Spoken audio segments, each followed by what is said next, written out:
Listen to me. You're keeping us alive now. You forget about that one. And you keep them coming in. You're doing well, son. Find us on the web at mbradio.us. I want to make it clear that the views expressed by our hosts are not considered the official stance of MBR Views. Remember, this is all about having fun and enjoying the ride.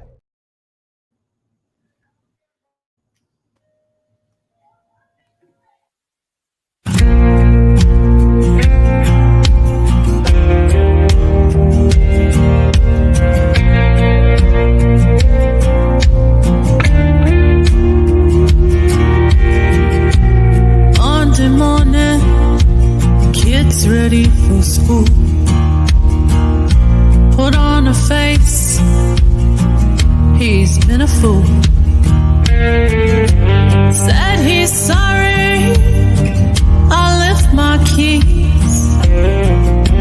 Put on a smile, so they don't see. Kids in the backseat, singing to the radio. Hey, how was your Hello. weekend? It was good. Well, no, it wasn't good. Actually, I don't even know why I just said that. it was terrible, actually. But here's the thing. I'm alive. Okay, so that's a plus. Yay for being alive. But no, I ended up on Friday. I ended up getting like super sick. And it hit me like a ton of that picture. Oh yeah, my cheeks like looking like somebody attacked me with blush or just like smacked me on the cheeks a bunch of times. I see that photo and I was like, I wonder if she's got like little kids, because that's what it looked like. Was like little girls that wanted to put makeup on. Painted me while I was sleeping. I wouldn't put it past my 16-year-old to do that, actually, because I could see him be like, oh, she wouldn't give me one of these. I'm gonna paint her face up. Yeah, no, it was bad. It's better now. Like you could see it a little bit. I've got it covered pretty good with foundation, but yeah, I was very pink. That's what happens when I get hot. But yeah, I was in bed for Friday, Saturday, Sunday, and Monday. And then today's Tuesday. I finally came back to the world, but yeah, it was a little rough. It was a little rough. A little hot, a little not the best time in my life, but I made it through.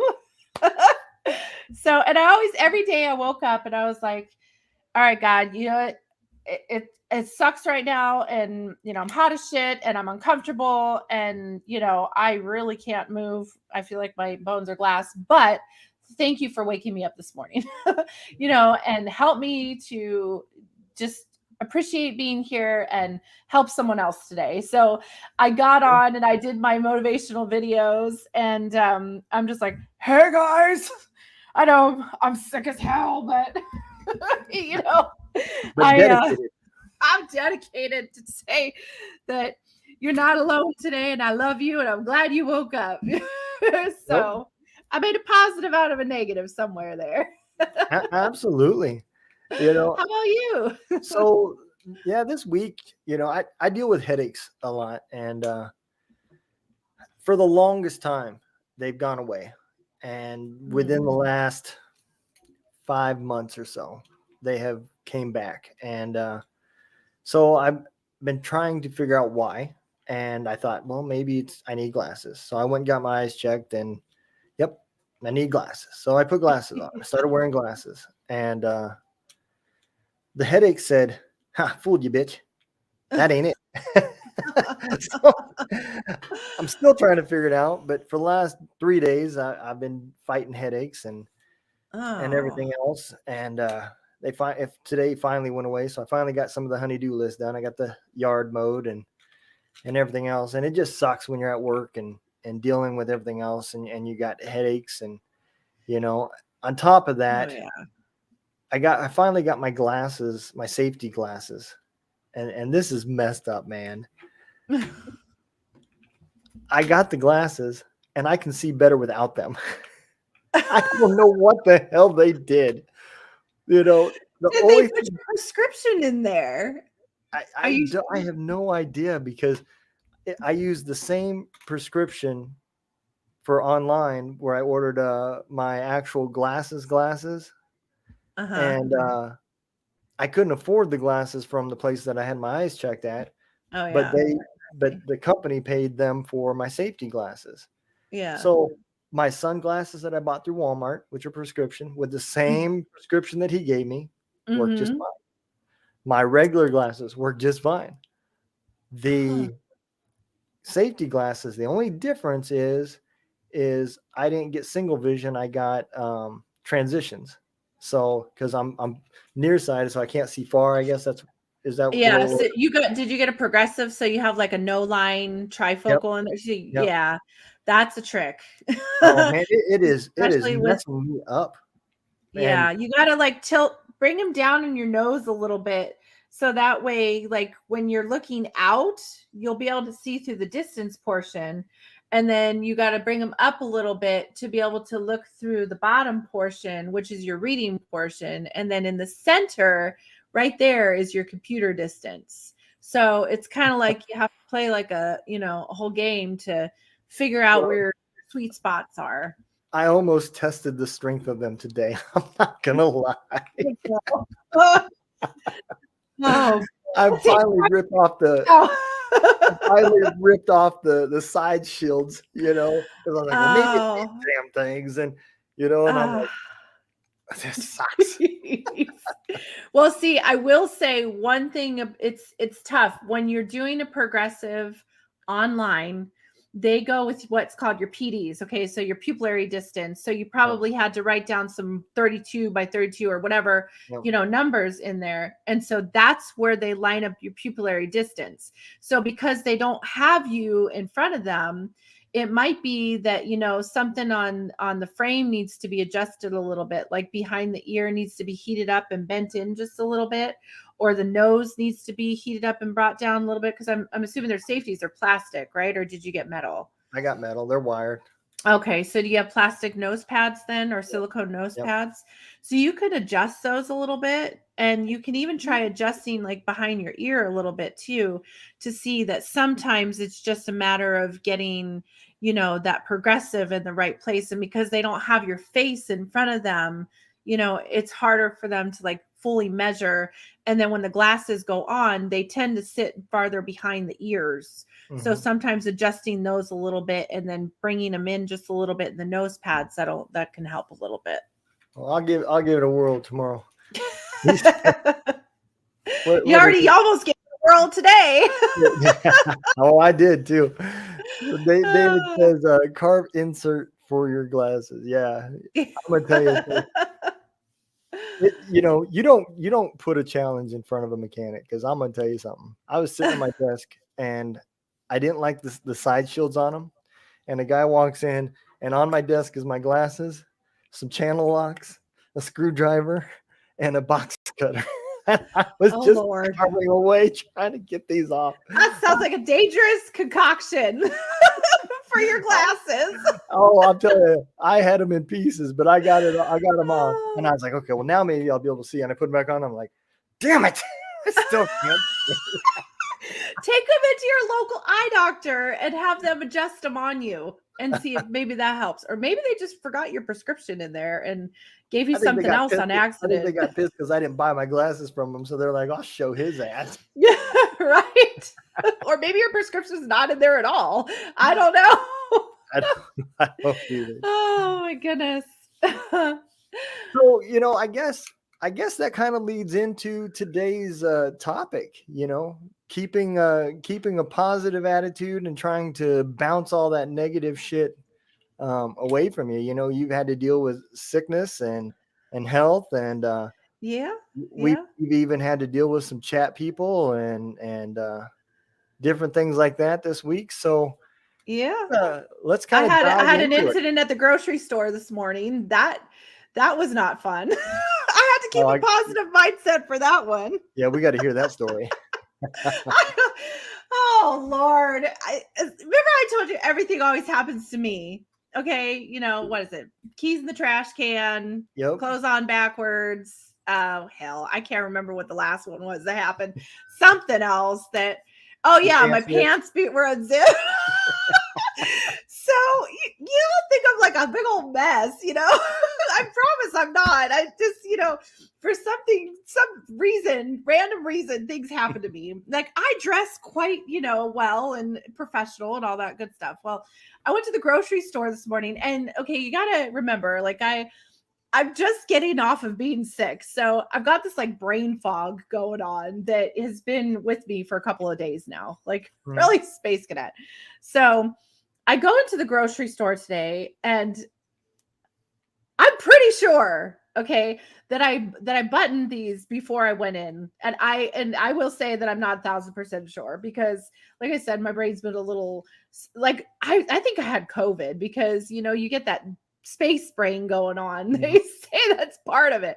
So I go into the store and people are looking at me funny.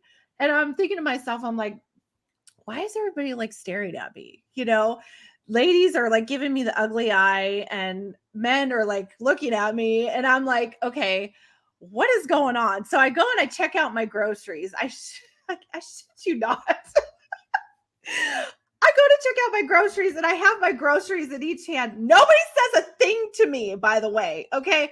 People are just looking at me. No one decided to be like, hey, you know. So I have my groceries and I walk out the door, and there's another person that walks in. They're looking back at me, and I'm like, what is going on? And I look down. My entire shirt was like unbuttoned, like completely unbuttoned. And because it has like 4 or 5 buttons this way, and it's like a little pullover button up top, right? Well, I could have sworn I had them buttoned when I went in, but I literally was hanging out as I walked out of the grocery store. I got bags in my hands, like everything was just hanging out there. And I'm like, oh, holy shit. So I take the bags and I put them over my shirt like this. You can see these 2 dudes getting out of this mechanic truck, snickering at me. Not over there like, hey, let me hold your bag so you can button your shirt back up. No, we're just gonna sit there and we're gonna laugh our ass off at you. So I'm like this with my keys in my hand, trying to get to my car. It was so bad. Like, seriously. This woman looked at me like, oh my God, is that just how you dress? Like, do you just let your girls hang out all over the place? Yes, like, hey, Karen, that's what I do. I'll let them flow out everywhere. Don't worry about it. I came here to get watermelon, and I got it. Exactly. So it's like, I had to be positive about this. You know, I could have gotten pissed and been like, holy shit, you know, now everyone really has seen a lot of me, and, you know, that's not cool. And I could have been upset about it. And, you know, people could have, you know, said something to me like, hey, you know, if I saw someone like that, I would be like, and they looked decent, you know what I mean? I'd be like, hey, do you know, just FYI, you know. But no one said anything to me. They just looked at me like, this is the way I like to dress, and I'm just some weirdo. Like that's my grocery store that I always go to, you know. But I looked at it as, instead of going, oh my gosh, how rude that nobody would say anything to me, I laughed it off. And I took it as, you know, you have to look at the positive in the negative, even though Absolutely. It was a crappy situation, even though it was, you know, another clothing blunder with me, like, which happens all the time for some reason, you know. I looked at it as, okay, this is a funny situation that we're going to laugh about down the road. I'm going to laugh about it, you know, and it's, maybe those people didn't say anything because they didn't want to offend me, or, you know, they're afraid to approach me, or they didn't know what type of person I was, if I'm a kind person or if I'm a nasty person, or, you know, if maybe I'm mentally unstable, you know. So it was like, I took it and turned that negative into a positive. So there's my funny story for the day. You know, it is funny. I mean, I'm not going to lie. It is funny how the moment clothes come off, things just get awkward, right? So where I work, the last thing you have to do is shower, right? It's a federal requirement that, because I work in a lead facility, you have to shower when you leave, right? And it's funny as hell because you can tell the younger kids how they're shy, I guess. Mm-hmm. So, they wear their underwear all the way to the shower and then they take their underwear off as they get in and they put their underwear back on. I'm like, guy, you ain't even dried off yet. Right. And, I mean, it's all open bay, so you can see everything. And like, you'll walk all the way from work, all the way up to the change house, get changed, walk into a shower with a guy, and that's when he'll want to talk to you. The moment you're scrubbing down, he'll be like, what'd you think of that meeting we had today? And you're like, this is awkward there, Captain Obvious.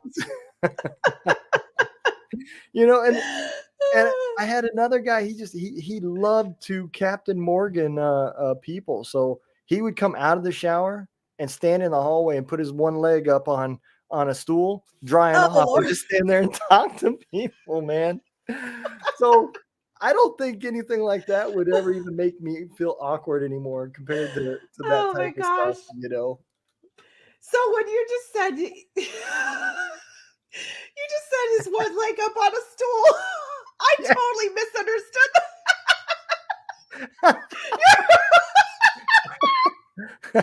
Well, he would be pretty proud of you if that's what was really happening. That's what I was totally misunderstanding that. So he only had one leg. I got you. Yeah. Or he had two. Boy, this show went sideways. Welcome to the peacock discussion. Oh my goodness. Laughter's This is healthy. Motivational Saturday where it's all about hardwood. Oh my goodness. Oh gosh. Ah. But yeah, you get a group of guys like that, and that's exactly what happens. Is the older ones do anything they can do to make the younger ones feel as uncomfortable as hell. Right? As older I get, I'm just like, it is what it is. Y'all have seen it before. Yep. You don't know how many times I'm like, I'd look down and like my zipper's undone, and it don't even faze me anymore. I just zip it back up, and I'm like, Mm-hmm. I'm a fucking grandpa. They know I'm stupid, Right. Yeah, absolutely, But yeah, and I think that kind of attitude, one, it takes a while for that to come, you very rarely are going to see a 25-year-old that has got that thought process. They still care what other people think and all that, but it is important at some point that you can get to that point where it is my favorite saying, it is what it is, and you just disregard what other people think. I mean, I'm not gonna lie, I don't even respond to negative comments, and I used to dwell on it, man. So before I got some help and my temper was worse than it is now. It started out with two phases, man. Somebody would say something online to me that pissed me off. Mm-hmm. And I'd be like, I'm not going to respond. I'm not going to respond. I'm not going to respond. And then, as I stewed on it, the madder I got, and I'd be like, if you don't respond, you're a bitch. And then the whole thing transitioned to now it's about pride and everything else. And all it did was give somebody else enjoyment and sent me to bed mad. I mean, that's all that came of it. Yeah. And it took years to get to that point to where it doesn't even faze me no more. I just shake it off, man. And it's not easy. There's still people that say things that piss me off. Mm-hmm. But I don't give them the satisfaction to know. Maybe it's a little bit different if it happens in person, that would probably feel different to me. Majority of what I'm talking about here is online and people that you don't know, keyboard warriors, as we call them, Yeah. Yep. But, even in person, man, I just try to avoid all that shit. When I see somebody that's just surrounded by drama, I'm just like, yep, I don't want nothing to do with that. I've Yeah. been down that road. I've had family members that have drugged me down that road. And Sure. all you do is spend all day long feeling anxious and Yeah. worrying and upset, and nothing you can do because it's all out of your control. You have now given up your own Mhm. power, and you have gave the power to the other people to Mhm. impact your life. And you're now just Yep. holding on for the ride. Right. And And in the middle of that too is like when you're trying to heal and you're trying to change and you're trying to grow, you know, having that negativity around you and sucking into it is festers as well. yeah, absolutely. Look at, I'll give you a prime example, right? I don't talk about politics, and I've never shared this, but I've been thinking about this a lot lately. Um, so you remember back when um, the last election, right? Mhm. Um, how upset everybody got. I was Mhm. that guy too. All right. Mhm. Um, everything, man, I had to watch the news. I had, all day long. I had to watch the Yeah. news. I had to read about it. I had to know about it. And I finally was talking to one of my soldiers. Now, I was out of the military, and he is a very strong liberal guy, right? And me and him definitely have different views. And Mhm. all of that negativity that I had been taking in one day came out of me. It had Mhm. now taken me over, and now I have pushed it off on him. And we haven't spoke for years now. And I Mhm. feel horrible because it was all over fucking politics that I can't control. And it doesn't matter who wins. They're still going to do whatever they want to do. And they probably all have some sort of secrets and dirt behind them. And here I am fighting with another guy that they don't even know about us, Right. you know, short of getting us to put a name on a piece of paper is all they care about us. And we're Mhm. fighting over people that we're never going to meet, never going to shake their hands, never going to have dinner with, not going to share a glass of wine with, nothing, you know? Yeah. And, the last thing he said to me was, he said, I used to really look up to you. And that I just Mm. exited off and blocked him. And I mean, I acted like a total ass, you know? And I've been thinking about him for, I don't know, last few weeks or so. He keeps coming back in my mind, and I need to make that right. And I haven't Mhm. yet, but I need to. But that was exactly what happens when you allow all this negativity in you. Yeah. And and for all of our listeners out there that are still political fanatics and they want to take sides and all that stuff, that's fine. You can still be supportive of your elected leaders and all that stuff without allowing it to turn you into somebody that you're not, Yes. you know? Very true. And Very true. it starts by, the very first step is you start thinking for yourself. Absolutely. The very second Absolutely. spot is you have compassion for others that disagree. Yes. Yeah. You accomplish those two things and your life will be a lot more positive.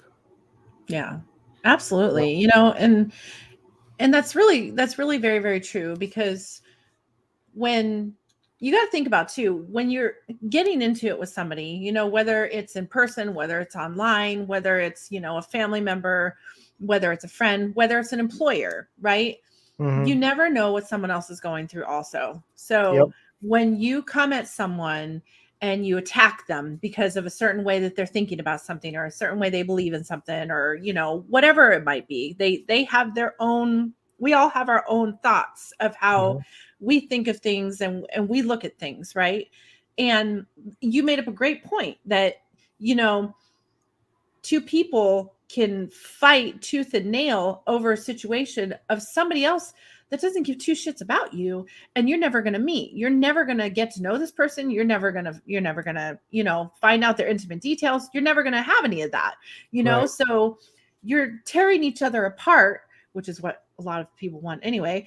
You're tearing each other apart, and you're losing that bond and that connection. And people that come in and do stuff like that, like there's some people that I follow on TikTok and stuff with the motivational videos and stuff that I've watched him constantly. You know, he does a lot of videos, and then I watch him constantly do a video replying to a comment that was in his video, right? Right. So, and he'll be so angry, and you can see how pissed he is. How dare you say this about this? How dare you do this?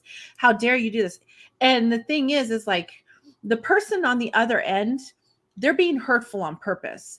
They're being hurtful because they want to cause a rise in you. They want to cause frustration and anger. And I'm not saying everybody is like that, but when you deal with somebody like that, that's a negative environment.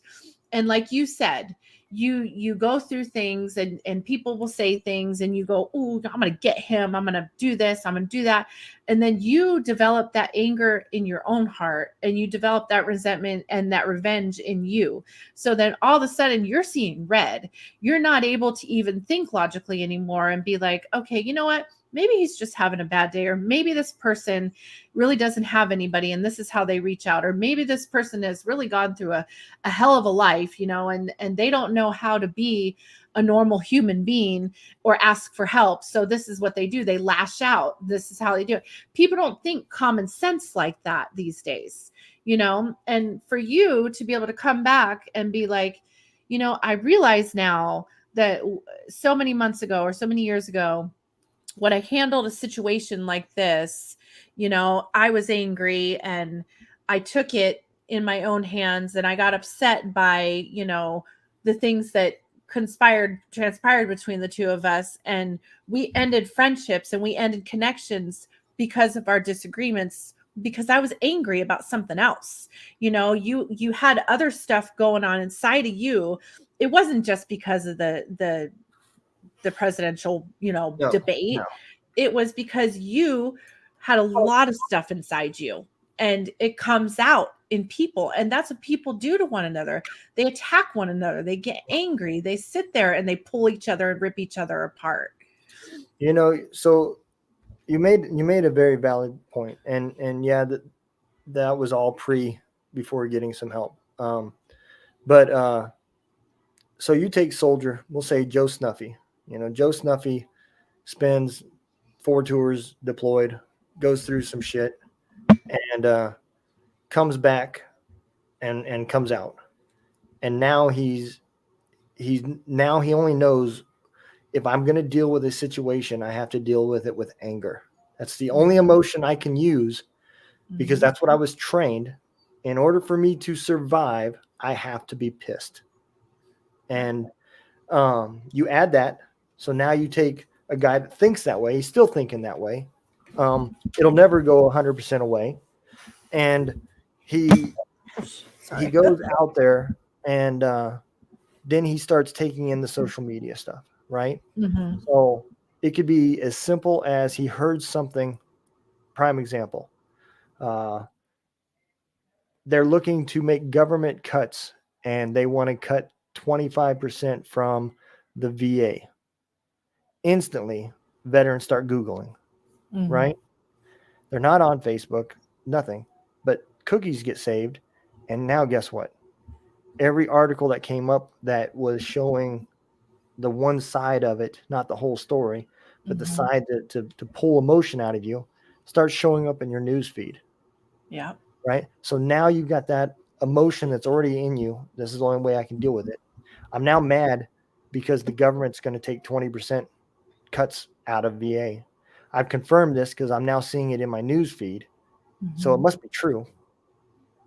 And now somebody comes and talks to you from the other side that you think supposedly wants to take 20% away from your VA. And it's that simple of how you just opened your door. You allowed negativity to fuel what you already had inside you. Yeah.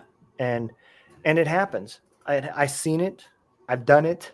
You know, and there's no, man, what's the old saying? You know, when you're young, full of piss and vinegar, holding your emotions is just impossible. Yeah. You know, and my son is he's a spitting image of me. You know, so I don't blame my temper 100% on the military. I had a temper before the military. I like to fight before the military. I went into the Army wanting to box on the Army boxing team because I like to fight. So, you know, I already had one aspect of how to deal with things. And then the Army just kind of added more to that. And then life fueled it. And that's where it just slowly kept building, you know. Yeah. And these social media channels do the same thing. They are designed to find out what it is you react to. Rip each other apart. Well, it's not even just that. It's what are you reacting to? A lot of people don't realize this. When you're scrolling through TikTok, right? It monitors when Your you stop algorithm. and how long you're looking at something. Yeah. And then it will try to show you more of that, right? Yep. So I would venture to guess, I've never seen your TikTok feed or anything, but I would venture to guess that with your TikTok feed, you get a lot of motivational type people that come up into your feed. I ain't talking about your friends that you've already followed. I'm talking about your For You page, right? For me, I get a lot of artists. I don't use TikTok. I use pretty much dominantly Facebook, but I get a lot of musicians, not all veterans, just musicians in general that come up in my feed. I get a lot of 501c type stuff that comes up in my feed. I still, every once in a great while, I'll get something that, you know, was from my previous method of using social media. And it's taken a long time to get all that negativity gone. Yeah. You know, it just is not going to happen overnight. When you were so passionate about something, whether it was politics or pornography or whatever, you know, it doesn't have to all just be. Now watch, because what's going to show up in my Facebook feed next time I look. naked Trumps. You're going to get a whole bunch of naked Trumps in your feed. Pornographic politics. Lord help us all. Jesus needs to take the wheel on that one. I would not want that. Joe Biden naked talking about, you got any applesauce?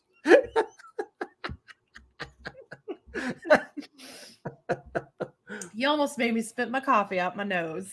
That would burn. You know, I saw a video the other day, and it really opened my eyes. Well, I mean, my eyes are already open, but it really, really hit. And it was something that this lady said, that she was kind of talking about humanity, and people, as you know, in general. We have been desensitized. You know, whether you're a veteran, whether you're just, you know, a civilian, whatever it might be, we as people have been desensitized. We've been desensitized to emotion. You know, we have been taught to honestly disagree with one another, not do it in a loving way, rip each other apart, destroy each other for different beliefs and different thoughts and different ideas. We have had love and compassion taken out of many, many, many things. Sorry, I keep hitting my thing. Many, many things, you know. And so this lady was talking about how in life, you know, as a veteran, okay, you've gone to war. And there you are trained to be desensitized for certain events, right? And you are trained to do certain things. You're trained to do things in a certain way, in a certain time frame, and a certain routine. Okay. And then you come back. And when you come back, basically you're just for lack of a better word, you're thrown out the gate, right? And you're told, here's a piece of paper, go to the VA if you need mental assistance, or if you need, physical needs, or if you have surgery, or, you need help, or all of a sudden things or whatever's going on, right? Yep. And so you've been desensitized, you've been stripped down and built back up by the military. You've gone and done what you're supposed to do, when you're supposed to do it, how you're supposed to do it. Yep. Then you come back and you're thrown outside and you're told, figure it out. So you've come back without emotion, without the lack of compassion is not as strong as it was before. The lack of love is not as strong as it was before. The lack of grace and forgiveness is not as strong as it was before, because maybe, let's say you're over there and those emotions aren't going to keep you alive. Exactly. So you have to put those emotions and stuff them somewhere, right? So when you're back in the civilian world, those things are harder to come by. But now you basically have been tossed out the gate and been told, okay, figure it out.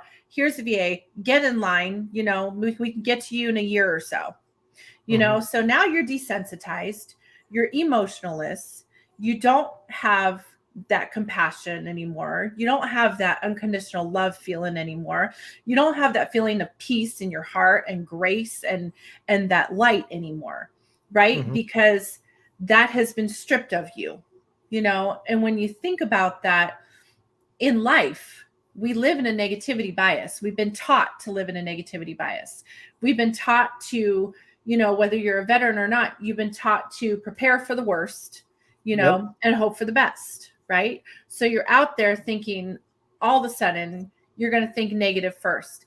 And when you've got other things conspiring with that, let's say you're dealing with PTSD, you're dealing with trauma, you're dealing with the loss of a brother or a sister, or you're dealing with guilt because you feel like you're involved in something that you couldn't change, or you weren't able to be there in time, or whatever that may be. All those things fester in together. So not only do you have this emotionalist loss where you're like, how do I find myself again? How do I find a way to find grace again for somebody? And how do I find a way to have forgiveness for myself and for others? And how do I find a way to have compassion along with the same time of, dealing with the fact that you've got this negativity around you? Like when you're talking about going back to a couple of years ago when you were talking to your buddy and you guys disagreed about some stuff. Both of you went straight to, well, screw you then. If you don't see it my way, then we don't need to be friends. I don't need someone like you in my life. I don't want to say both of us did. I did. He really didn't. It was all me. Yeah. And he was just like carrying on a conversation and, hell, maybe even he was just having fun trying to get a rise out of me. I honestly don't know. I'm the one that took it too far and did the wrong thing. I want to blow your mind here for a second. And so I've been listening to this episode from Sean Ryan, right? He's got a World War II veteran on his podcast. The guy's 98 years old. He was there on Iwo Jima when they raised the flag. Out of his unit, 18 of them survived, and he was the only flamethrower that survived, right? So that's just some background of what this guy went through. 6 weeks of literally hell, right? And Sean Ryan asked him a question. So anybody that's watched the Sean Ryan show, Sean Ryan's messed up. I mean, he's got a lot of trauma. And he's been doing a lot to try to fix and find out how to deal with it and so forth.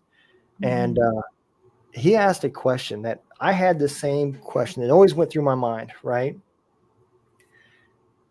If I went in front of those behind me, right? And I know I'm standing on the reputations of those that went before me. Why is it that I feel like the wars before me were way worse? But why am I dealing with the things that I'm dealing with, right? So Sean Ryan asked him that question.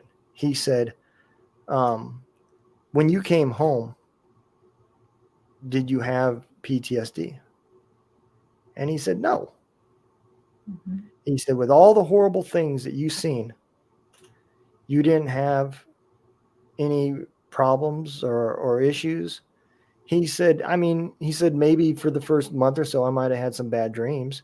He said, but then it just went away. And he's like, what about your buddies? He said, all of us were like that.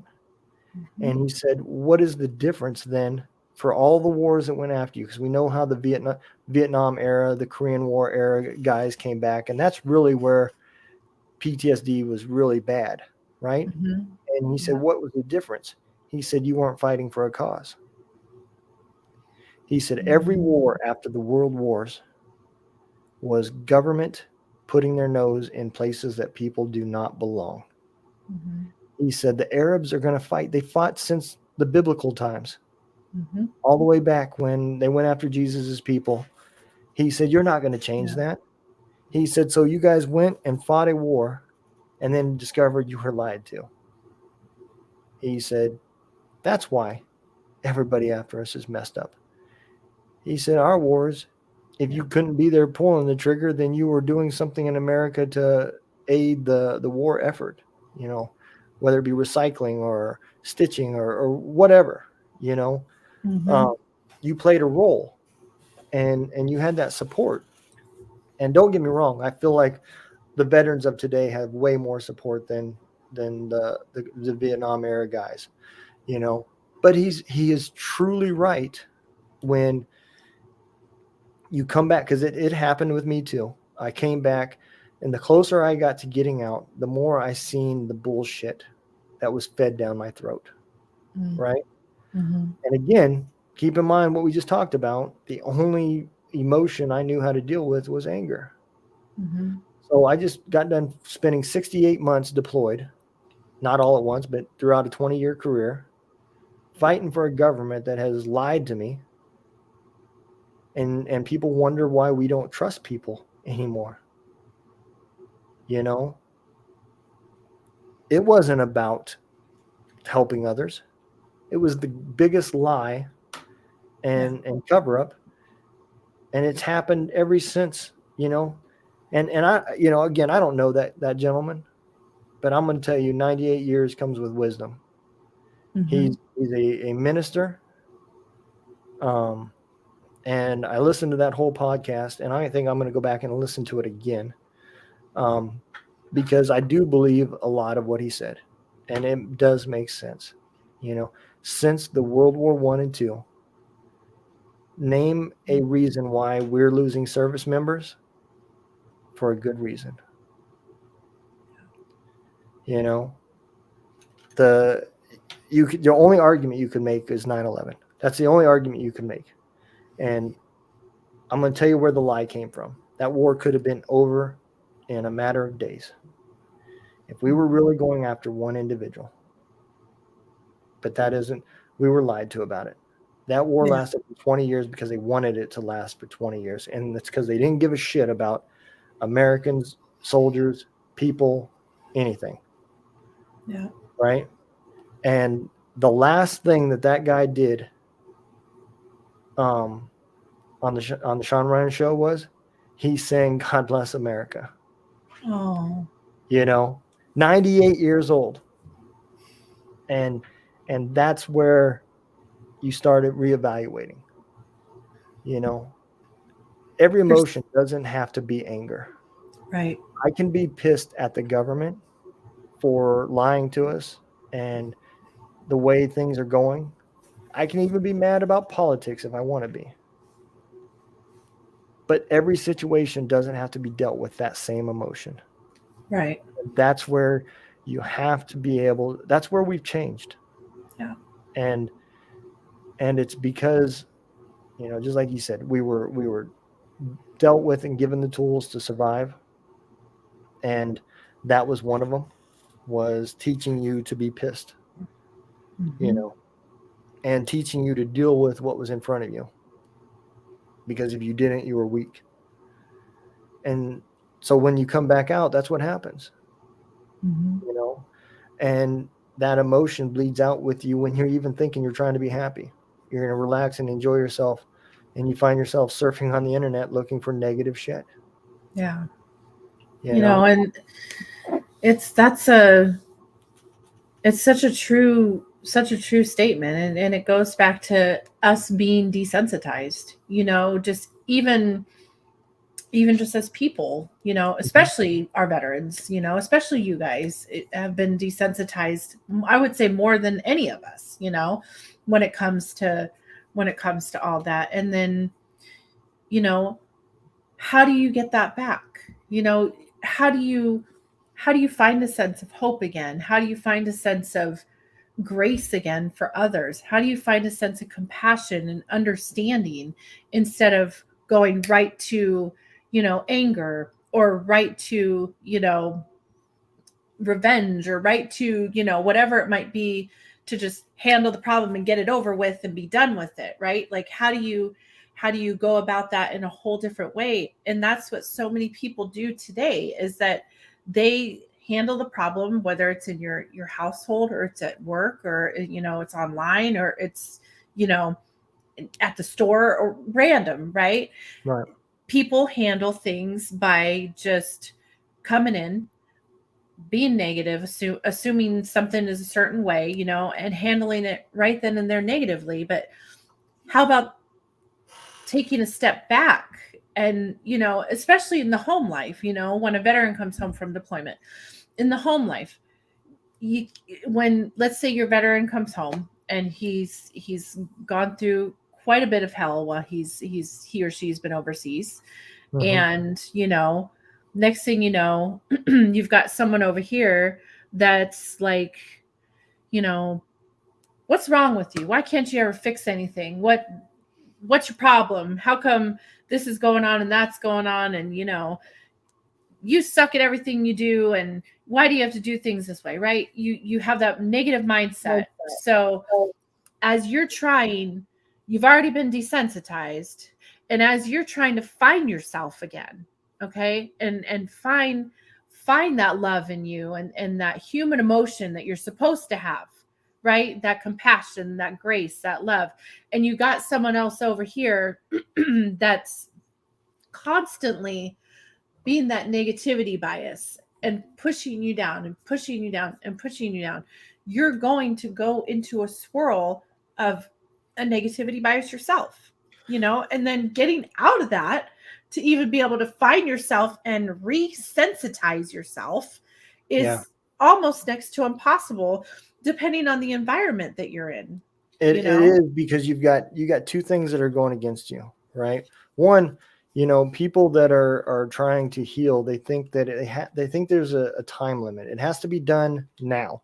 Go. Yeah. The better, you know, and that's not going to work. Okay. Second, you're only going to be able to do with what you can do with the tools that are in your toolbox. Yeah. If the only thing that you have is a crescent wrench, well, you're going to be limited to your success because you don't have all the right tools. Yeah. Right. So think about this. The two tools that the government gave most veterans is deal with it with anger and don't trust anybody. That's what's going to keep you alive.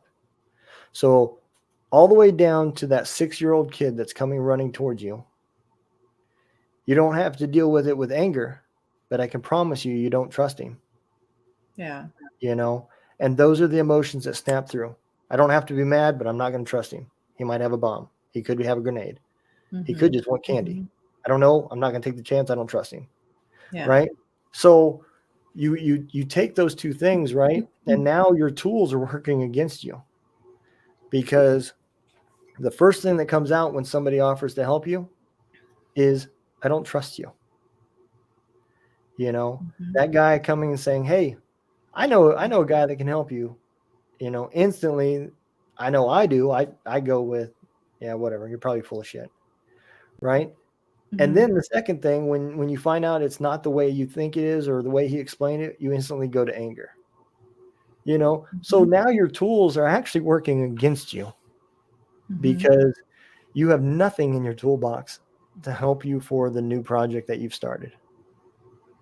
And and that's when you have that wrench in your back pocket where you can be like, and you have that wrench in your back pocket now. Right. Whereas before, maybe you would go right to, I don't trust you. Now I'm really pissed, but now you can go, I don't trust you, but let's just see what is here, and let's see, let you show me something, right? And then, okay, maybe you're not who you say you are.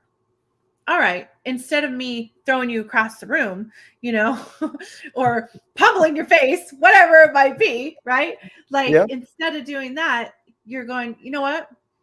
I'm going to choose to walk away from you because you are not healthy for my environment. You're not healthy for my healing path, and you're not healthy for what I've got going on. And again, that happens in relationships, right? With, who you're with. It's, you start off, okay, you come home, you may have a sense of trust there because that's your family and that's your, wife, husband, whatever. But there's always that what if, right? And that comes with communication and relationships, and that's a whole nother ball of wax. But when you first initially have that, that there, and then something happens and you go right to the anger, then that relationship with that other person goes right to the negativity bias as well.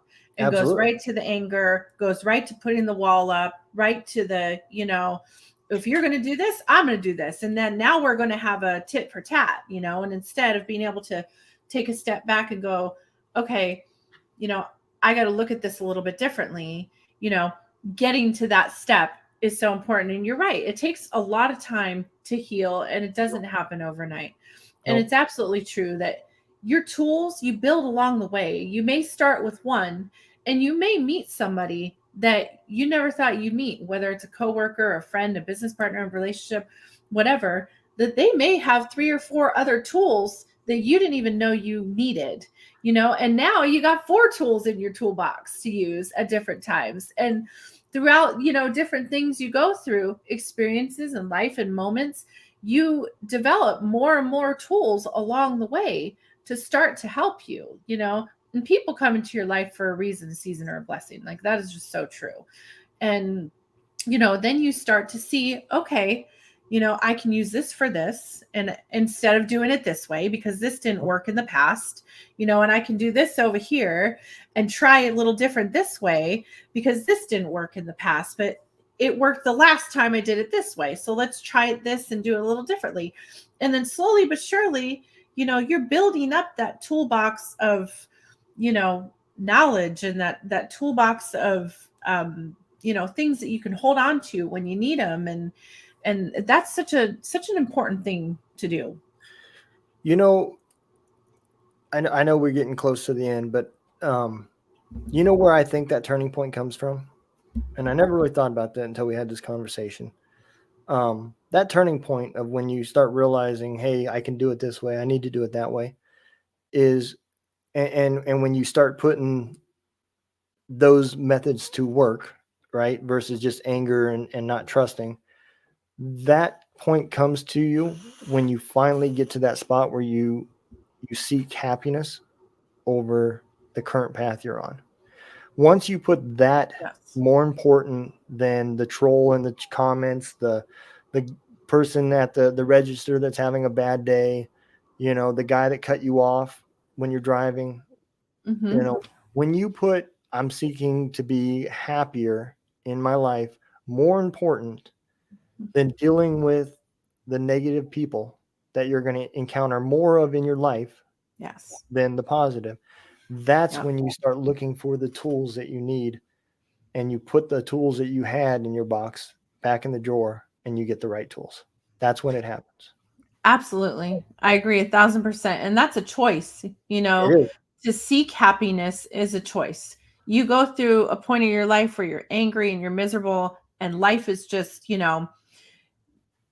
every day you're just going, you're getting up, you're going to work, you're doing whatever you're doing, you're taking care of your family, you're just living, you're dead while you're still alive, right? Like Yep. there's really no purpose for you that you know of. You feel like you're not really worth much. You don't feel appreciated, you don't feel heard, you don't feel listened to, that's when you get to that moment where you make a choice if you're going to choose happiness, if you're going to choose peace, if you're going to choose change, because in the end, it truly is inside you. It is inside you. You are the one who makes the ultimate decision how your life is going to be ran, how Yeah. you're going to feel, how you're going to handle things. Are you going to live the rest of your life in anger and alone and resentment and all these negative feelings battling silently?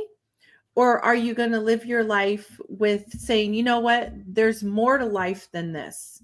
There's more to life than getting up every day and going to work and just living my life. There's more to life than battling with someone on the internet or arguing with somebody and, losing a friendship over it. Or, there's more to life than being angry and blowing up at somebody, when you could actually find that peace in you and that light that's inside you. And we as a collective, like as people, as a human race, we're so powerful. We really, really are. And, the more we come together and the more we're able to find the light inside ourselves and choose happiness, choose love, choose peace, is when you're truly going to change. Your whole world will change. Your life will change. Your mind will change. Everything, your mindset will change. Everything that you do will change. And you'll realize that, holy cow, I lived this way for 3 years, 4 years, whatever it might be. And I didn't have to, but I'm going to take those moments from those things that I lived, and I'm going to use them now, and I'm going to grow with them, and I'm going to strengthen with them, and I'm going to find my happiness because it's in there. And how many years you get with success is up to you. Yes. It depends on when you want to start changing. You're the author of your own story. Yep. The longer you go, shortens the amount of unpleasant life that you're going to live.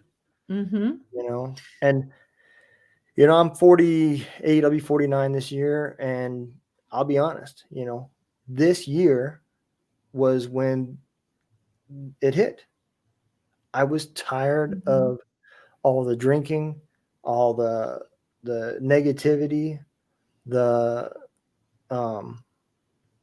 numbness that I had, and don't get me wrong, it doesn't happen overnight. I still have trust issues. I still don't instantly just open up and say, "Oh, I'm good with you," and I believe everything that's said to me. That trust has to be earned, and that's never going to go away, but the difference is can you stay on guard while you're still open up a little bit? Give that person the chance. Right. If you don't even give them the chance to prove themselves, well, then you have other issues besides trust issues, Very true. And, Very true. And I was in that point. I didn't trust anybody. I stayed to myself. I still pretty much stay to myself, not so much now for the same reasons. Now I'm pretty much to myself because I'm focused on what I'm doing, the podcast and the radio station and supporting houses in Georgia and Missouri. And those are what's important to me, more important than, socially going out and hanging out and drinking at a bar or going to a strip joint or, any of those other things that I used to think was amazing, and, so now, I choose to be alone because 1, it helps me control the negativity around me, and 2, it helps me stay focused in what I'm doing, and I've noticed because of that, I've now gotten to the point where when I'm out, I wave to people. I smile. You know, I talk to people. You know, I still don't like crowds. I still don't enjoy going to Walmart. Walmart will always tend to put me in a negative attitude. You know, Yeah. you know, I don't like Dollar Tree stores because they've made, you know, you have to be the size of Barbie to get fucking through their aisles, and I don't really care for that either. You know, but at the end of the day, you know, I am getting better, and I laugh and I found happiness, and you know, hell, I'm even trying new things. You know, again, like I said, I know we're almost the end, but I want to share something. You know, I didn't share it at the beginning. I kind of wanted to save it for the end, but something really awesome happened. And at first I caught myself not accepting. That trust issue was there, right? A guy that has been following the podcast for quite some time. I've had him on the show. His name's Joel. He became a guitar instructor, right? For kind of like Guitars for Vets, but through another organization, right? He told me, he said, man, he said, I want to teach you how to play guitar. I said, man, I want to learn, you know. I said, I think it'd be cool, especially with all this radio stuff that we've gotten into. And so we talked about guitars, and I looked at the price of them and everything else. I said, look, man, I said, I really want to do it. I said, but let's put this on hold until the radio station can support itself, and I'm not trying to shell out so much money. You know, I just don't have the extra cash. That's what it came down to, right? I got a message yesterday. He's mailing me a guitar. Oh, yay! That's awesome. Absolutely. Oh, congratulations. You know, that's exciting. And our conversation today, I know what would have happened if he would have done that a year ago. I would have told him no. My pride would have been in the way. My not trust. You know, what is it you want in return? You know, all that would have gotten in the way of me potentially learning how to play guitar. That's so exciting. 48 years old, you know. That you're healing every day. And, you know, to be able to look at that and then look back at a year ago and go, wow, look at my progress, you know. And that's for each and every person out there. Is that look at yourself where you're at right at this very moment, and look at yourself a year ago. I guarantee you there's progress made, even if it's just a little bit. A little bit is more than none. So never, ever, you know, push yourself down or dull yourself down because you're here, you're watching the show. That's progress in itself. You're learning tools to put in your toolbox. Ooh, I like that. You're learning tools to put in your toolbox to start helping you continue to heal down the road. So today, even if you've done nothing in the last year, you did something today, and you've done more today than you did a year ago. So never give up on that. And I wanted to say one other quick thing. If you're in a place where, like you said, you got to get to a place where you feel safe to let someone in and trust someone and open up to telling someone that, you know, letting them in, right? Letting them know that maybe you're not okay, or letting them know kind of what's really going into the deep, dark parts of your soul, right? You know, if you have opened up to someone and you have let your guard down and you have let someone in, first of all, I'm proud of you. No matter who you are, I'm proud of you. Second of all, if for whatever reason that particular situation or person did not work out and you, let's say, don't talk to that person anymore, or, you know, for whatever reason things went sour with that person, I want you to know that not everybody is that way. So even though you may have had a painful situation with one person that you let in, one person that you opened up to, I promise you, somebody is always your somebody out there. And even though you had a negative experience with that person It does not mean that every single person is going to be that way. And it's okay to open up and let somebody in when you feel safe to do so. Don't judge it on the past person, because everybody is different. Everybody lives different. Everyone thinks different. Every relationship is different and is not the person that you had before. So don't give up and close up and say, I'm never opening up again to anyone. I'm never letting anyone into my heart again. I'm never, because I've been hurt. Because you're never going to be good enough for the wrong person, no matter what it is, no matter if it's your story, no matter if it's you opening up, no matter if it's you pouring your heart out, no matter if it's you trying to be the best person you can for that person. You'll never be good enough for the wrong person. But there's somebody out there that wants to hear your story and wants to love you, wants to support you, whether it's a friend or family member or lover or employer, whatever it might be.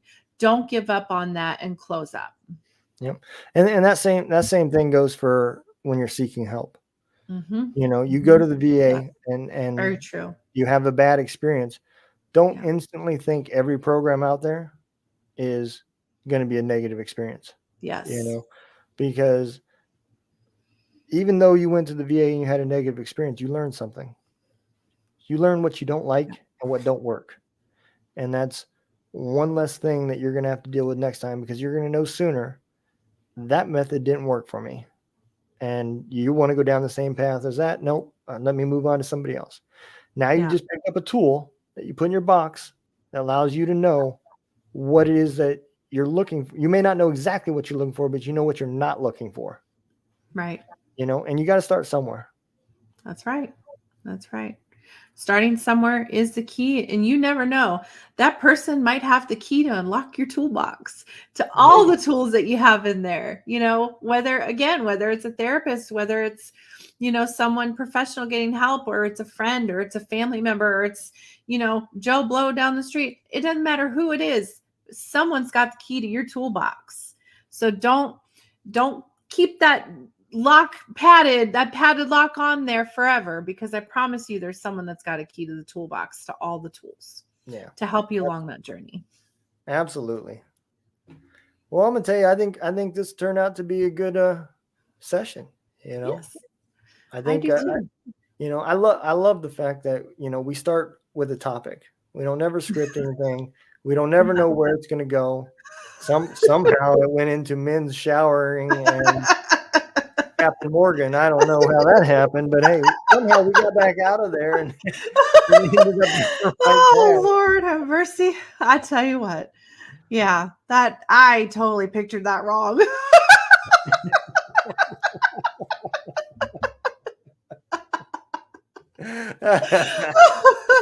I'm probably gonna have a dream about that tonight. I just have a feeling something it's just gonna or nightmare. It's gonna be a nightmare, trust me. We're all old and overweight, so there was no models in that shower, trust me.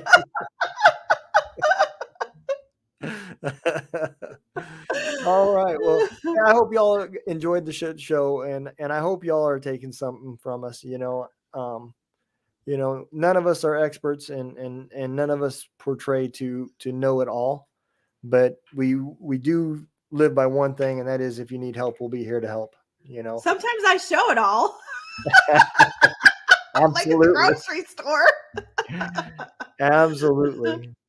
But very true, very true. That we are not professionals, and you know, I like to say I went to the school of hard knocks. You know, I did not go to school for this. I am not a licensed therapist or anything like that. But you know, we love you guys, and we're here, and together we can do some incredible things. You know, healing is a family affair.